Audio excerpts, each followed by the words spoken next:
আচ্ছা, ধরা যাক হঠাৎ একটা অপরিকল্পিত ঘটনা ঘটে গেল। সময়ের সাথে সাথে টেনশন তো বাড়বেই, ঠিক কিনা? এই ধরনের এমার্জেন্সি মুহূর্তে আনওয়ান্টেড 72 এর মতো পিলগুলো মূলত সেই মানসিক চাপ কমাতেই ব্যবহার করা হয়। কিন্তু প্রশ্ন হলো, এগুলো আসলে কতটা নির্ভরযোগ্য? আজকের এই বিশ্লেষণে আমরা ঠিক এই বিষয়টা নিয়ে কথা বলবো। মানে ক্লিনিক্যাল দিক থেকে এই জরুরি ওষুধগুলোর কার্যকারিতা এবং ঝুঁকিগুলো আসলে কি কি। কোনো বিজ্ঞানভিত্তিক সত্যতা না জেনে শুধু ভরসার ওপর তো আর বসে থাকা যায় না। তাই এই পিলগুলোর শারীরিক প্রভাব সম্পর্কে একটা স্পষ্ট ধারণা থাকাটা একেবারে মাস্ট। ওকে, চলুন বিষয়টা একটু গভীরে গিয়ে দেখা যাক। আনওয়ান্টেড 72 খাওয়ার পরেও কি প্রেগনেন্ট হওয়া সম্ভব? এই একটা মাত্র প্রশ্নের মধ্যে যে কি পরিমাণ উদ্বেগ লুকিয়ে আছে সেটা কিন্তু আমরা সবাই বুঝতে পারি।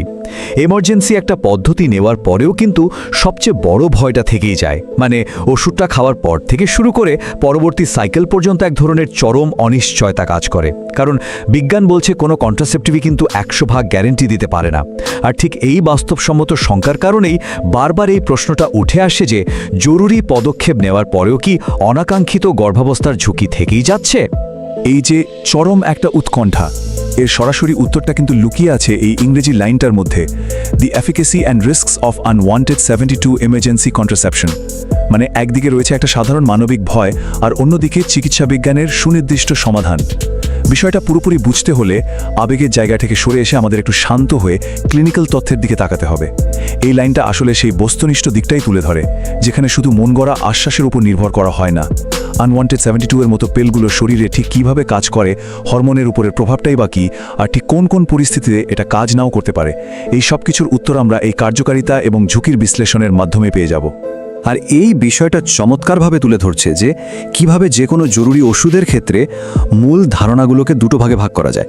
একদিকে কার্যকারিতা বা এফিকেসি, আর অন্যদিকে ঝুঁকি বা রিস্কস। এমার্জেন্সি কন্ট্রাসেপশন কিন্তু স্রেফ একটা পিল গিলে ফেলার বিষয় নয়, বরং এর সাফল্যের হারের সাথে সম্ভাব্য নেতিবাচক দিকগুলোর একটা ব্যালেন্স করার ব্যাপার। আনওয়ান্টেড 72তে লেভোনরজেস্ট্রল নামের একটা সিনথেটিক হরমোন থাকে। এটা কিন্তু বেশ উচ্চমাত্রার একটা হরমোন ডোজ। এটা শরীরে গিয়ে স্বাভাবিক হরমোনাল সাইকেলকে সাময়িকভাবে আটকে দেয়, মানে এক ধাক্কায় সিস্টেমটাকে একটু পজ করে দেয় আর কি। তাই একদিকে এটা যেমন চটজলদি কাজ করে একটা সংকট থেকে বাঁচায়, ঠিক তেমনি অন্যদিকে শরীরের ওপরে বিশাল হরমোনের ধাক্কা সামলানোর একটা ব্যাপারও থাকে। এই দুই দিকের ব্যালেন্সটা বোঝাই হলো আসল গেম। এবার একটু গভীরভাবে ফোকাস করা যাক এই কার্যকারিতা বা এফিকেসির উপর। খুব সহজ কথায় বললে ওষুধটা কতটা সফলভাবে কাজ করতে পারে সেটাই হলো এর কার্যকারিতা।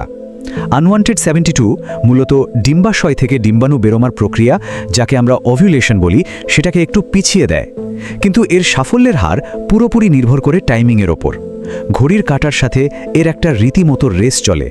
চিকিৎসা বিজ্ঞানের তথ্য বলছে অরক্ষিত মিলনের পর প্রথম 24 ঘন্টার মধ্যে নিলে সাফল্যের হার সবচেয়ে বেশি, প্রায় 95% পর্যন্ত।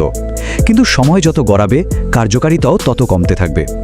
48 থেকে 72 ঘন্টার মধ্যে নিলে কিন্তু সাফল্যের হার অনেকটাই নেমে যায়। আর যদি ওভুলেশন বা ডিম্বাণু নিঃসরণ আগে থেকেই হয়ে গিয়ে থাকে, তাহলে এই পিল প্রায় কোনো কাজই করবে না। মানে বোঝাই যাচ্ছে এটা কোনো জাদুর বড়ি নয়, বরং পুরোপুরি একটা সময় নির্ভর চিকিৎসা। এখন এই স্লাইডের সবচেয়ে আকর্ষণীয় দিকটি হলো কার্যকারিতার ঠিক পিঠাপিঠি কিন্তু ঝুঁকির বিষয়টা চলে আসে।